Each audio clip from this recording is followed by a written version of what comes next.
بسم اللہ الرحمن الرحیم۔ محترم ناظرین، آج کا واقعہ کچھ معمول کے مطابق حضرت شیخ عبدالقادر جیلانی سے اور ایک دھوبی کا واقعہ ہے۔ حضرت شیخ عبدالقادر جیلانی سے ایک مشہور واقعہ منسوب ہے۔ دھوبی کا واقعہ کہا جاتا ہے اسے۔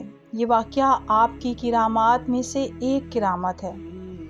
کہا جاتا ہے کہ حضرت شیخ عبدالقادر جیلانی کے زمانے میں آپ ایک دھوبی کی بیوی کا انتقال ہو گیا۔ دھوبی غمزدہ ہو کر حضرت شیخ عبدالقادر جیلانی رحمۃ اللہ تعالی علیہ کے پاس آیا اور کہا، حضور رحمۃ اللہ تعالی علیہ، میری بیوی کا انتقال ہو گیا ہے، میں بہت غمزدہ ہوں، آپ دعا کریں کہ میری بیوی زندہ ہو جائے۔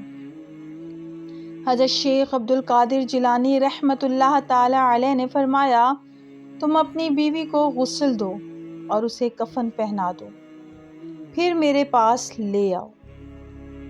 چنانچہ دھوبی نے ویسا ہی کیا اور اپنی بیوی کی میت کو حضرت رحمۃ اللہ تعالی علیہ کے پاس لے آیا۔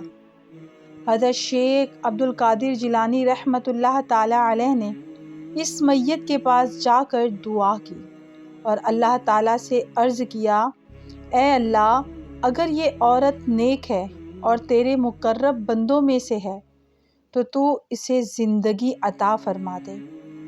دعا کے بعد وہ عورت زندہ ہو گئی اور دوبارہ بولنے لگی۔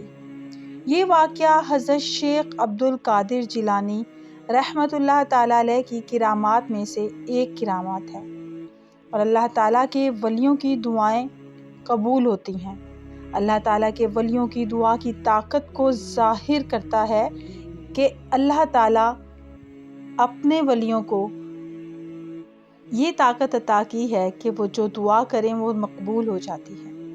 حضرت شیخ عبدالقادر جیلانی رحمۃ اللہ تعالی علیہ کے ساتھ منسوب ایک اور مشہور واقعہ دھوبی کا واقعہ کے نام سے ہی جانا جاتا ہے، جو آپ کی عظیم کرامتوں میں سے ایک ہے۔ ایک دن حضرت شیخ عبدالقادر جیلانی رحمۃ اللہ تعالی علیہ کا دھوبی کپڑے دھو کر واپس آ رہا تھا کہ راستے میں ایک چور نے اسے روکا اور اس کا سارا مال و اسباب چھین لیا۔ دھوبی نہایت پریشان ہوا اور سیدھا حضرت شیخ عبدالقادر جیلانی رحمۃ اللہ تعالی علیہ کے پاس پہنچا۔ اس نے آ کر آپ رحمۃ اللہ تعالی علیہ کو تمام واقعہ سنایا اور اپنی بے بسی ظاہر کی۔ حضرت شیخ عبدالقادر جیلانی رحمۃ اللہ تعالی علیہ نے اسے تسلی دی اور فرمایا، فکر مت کرو، تمہارا سامان تمہیں واپس مل جائے گا۔ پھر آپ رحمۃ اللہ تعالی علیہ نے اپنی چھڑی اٹھائی اور زمین پر ایک خط کھینچا اور فرمایا، جاؤ، اس راستے پر جاؤ اور جو تمہارا مال لے کر گیا ہے اسے یہیں پاؤ گے۔ چنانچہ دھوبی نے حضرت رحمۃ اللہ تعالی علیہ کے بتائے ہوئے راستے پر چلنا شروع کیا۔ کچھ دور جانے کے بعد اس نے دیکھا کہ وہی چور اسی مقام پر موجود ہے اور دھوبی کا سارا مال وہیں رکھا ہوا ہے۔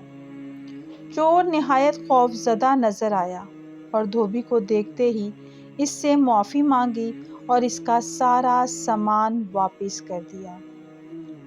پیارے دوستو، یہ واقعہ حضرت شیخ عبدالقادر جیلانی رحمۃ اللہ تعالی علیہ کی روحانی طاقت اور کرامات کو ظاہر کرتا ہے، اور یہ واقعہ آج بھی ان کی عقیدت مندوں کے درمیان مقبول ہے۔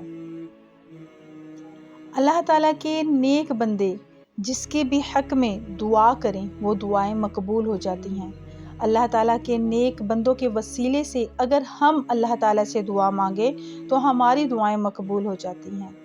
رب تعالیٰ سے دعا ہے کہ وہ ہمیں اس ماہ کی صدقے ہمارا ایمان ثابت قدم رہنے کی توفیق عطا فرمائے اور ہمیں ایمان پر خاتمے کی موت عطا فرمائے، آمین۔ ناظرین، ویڈیو پسند آئی ہو تو لائک، شیئر اور کمنٹ باکس میں اللہ تعالیٰ کے 99 ناموں میں سے ایک نام لازمی ٹائپ کیجیے گا۔ جزاکم اللہ خیرہ۔